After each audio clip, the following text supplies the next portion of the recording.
Oke, jumpa lagi di Yan Surahman Channel pada seri pembelajaran IPA SMP kelas 9 ya.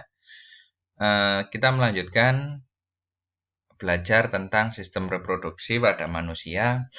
Kalau pada edisi video sebelumnya adalah tentang pada laki-laki, dan pada kesempatan ini kita belajar tentang organ-organ reproduksi pada perempuan, termasuk bagaimana proses menghasilkan ovum nanti. Sebelum kita menginjak ke bagian yang proses-proses, kita kenali dulu bahwa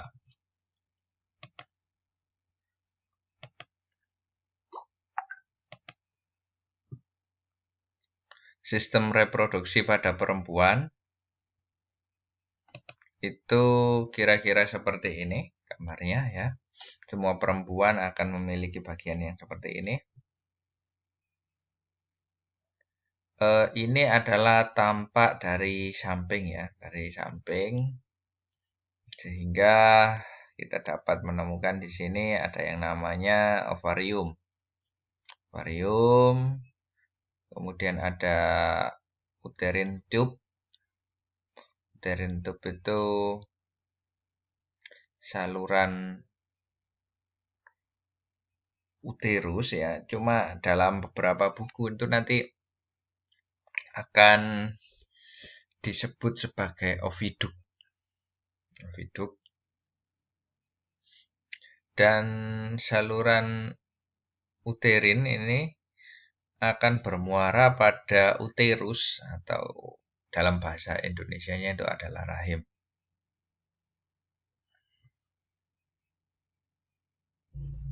Oke, jadi rahimnya ada di sini. Kemudian ada mulut rahim ya. Mulut rahim ada di sini atau dikenal dengan istilah keren cervix. Dan mulut rahim ini atau leher rahim ini bermuara pada saluran yang namanya vagina. Vagina di bagian luarnya ini ada yang namanya labium minus, labium maius ya. Atau dalam buku bahasa Indonesia disebut labium, labia mayora, labia minora gitu. Itu dari penampakan organ reproduksi perempuan dari samping. Coba kita lihat dari sisi yang lain. Nah, kalau yang ini dari depan tapi bagian dalamnya ya. Kalau di atas ini kita posisi vaginanya ada di sini, maka kita perbesar tapi dari depan. Tapi dari depan. Nah, ini vaginanya ada di sini. Dan ternyata ketika kita lihat dari depan bahwa bagian atas dari vagina ini adalah yang namanya cervix.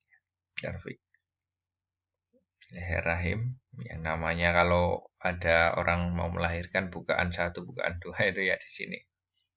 Opening of cervix. Kemudian di sini ada leher rahim. Leher rahim apa? Ada rahim.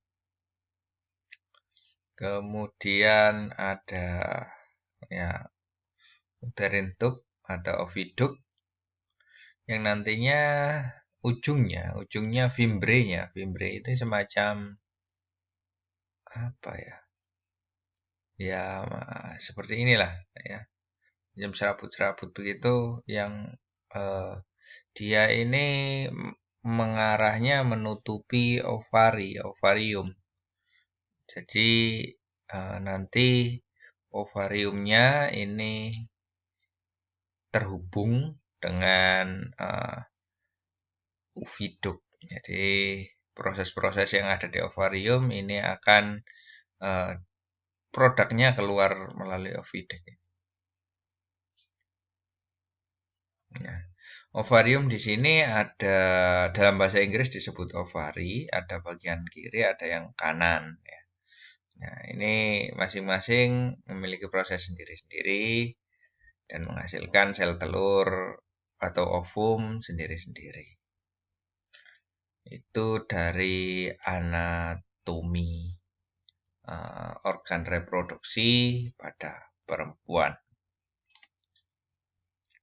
Selanjutnya kita masuk ke proses ya. Tadi kita sudah tahu ovarium, ini yang berumbai-rumbai namanya fimbriae, kemudian di sini adalah oviduk. Ya. Jika kita perbesar bagian yang ada di sini, ya. Nah, ini adalah mesoovarium. Mesoovarium itu di sininya. Dan ini adalah ovarinya, berarti dia begini. Ya. Ini tangkainya, semacam itu. Ini tangkainya ya. Jadi nanti kalau kita gambarkan di sini ada fimbriae-nya, di sebelah sini di bagian bawah ini adalah oviduk. Nah, di ovarium ini terjadi proses yang namanya proses oogenesis, yaitu sebuah proses menghasilkan ovum. Dan bagaimana ovum itu dihasilkan dijelaskan oleh gambar ini. Jadi awalnya itu ada yang namanya primordial follicle, ya. Kemudian ada yang namanya oosit atau primer follicle, ya. Primer follicle. Kemudian dia ini berkembang, ya. Berkembang dari follicle primer menjadi follicle sekunder. Tapi di antara follicle ini ada yang mengalami degenerasi, ada yang lanjut berkembang. Seperti itu. Pada tahapan follicle sekunder, di sini diketahui bahwa ada bagian-bagiannya ya. Ada yang namanya vesicle, ada yang namanya zona pellucida, ada yang namanya TK interna, ada yang namanya TK eksterna. Jadi begini. Selanjutnya yang namanya follicle sekunder ini berkembang menjadi bentukan seperti ini. Follicle yang dewasa, matur ya. Dan di situ sama juga bagian-bagiannya mirip dengan follicle sekunder ya. Ada TK interna, ada TK eksterna, cuma lapisannya mungkin lebih tebal. Kemudian ada bagian kosong yang namanya antrum. Kemudian ada corona radiata. Ada oosit. Ya, oosit. Kemudian ada yang namanya zona pellucida. Setelah sampai di sini,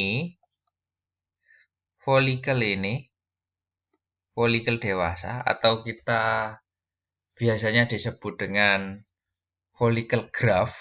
Nah, kalau di sini ada follicle dewasa atau graffian, ya, follicle graft.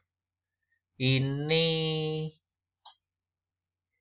oositnya mendekati tepi dari ovarium dan kemudian dia lepas di sini. Di sini mungkin tidak digambarkan. Lepasnya itu ke arah oviduct.